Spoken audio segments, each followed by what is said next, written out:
اللہ الرحمن الرحیم فَإِذَا قَرَأْتَ الْقُرْآنَ فَاسْتَعِذْ بِاللَّهِ مِنَ الشَّيْطَانِ الرَّجِيمِ۔ اے محبوب، جب آپ قرآن مجید کی تلاوت کرنے لگیں،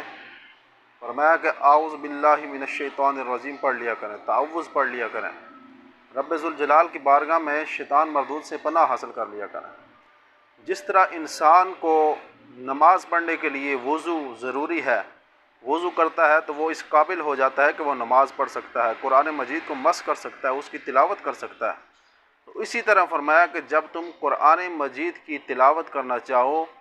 تو اس کے لیے سب سے پہلے اعوذ باللہ یعنی کہ تعوذ پڑھ لیا کرو۔ تعوذ کی مثال میں آپ کو یوں پیش کرتا ہوں کہ جب کوئی آدمی بادشاہ کے دربار میں جاتا ہے تو اس سے اجازت طلب کرتا ہے، تو اسی طرح جب بندہ مومن تلاوت کرنا چاہتا ہے تو رب ذوالجلال کی بارگاہ سے تعوذ ایک اجازت کا ایک طریقہ ہے۔ آقا حضور علیہ الصلوۃ والسلام نے اعوذ باللہ کے متعلق حدیث مبارکہ کے اندر ارشاد فرمایا کہ جو شخص دن میں 10 مرتبہ اعوذ باللہ من الشیطان الرجیم پڑھ لیتا ہے، اللہ رب العزت اس کے لیے ایک فرشتے کو مقرر کر دیتا ہے جو اس کی دیگر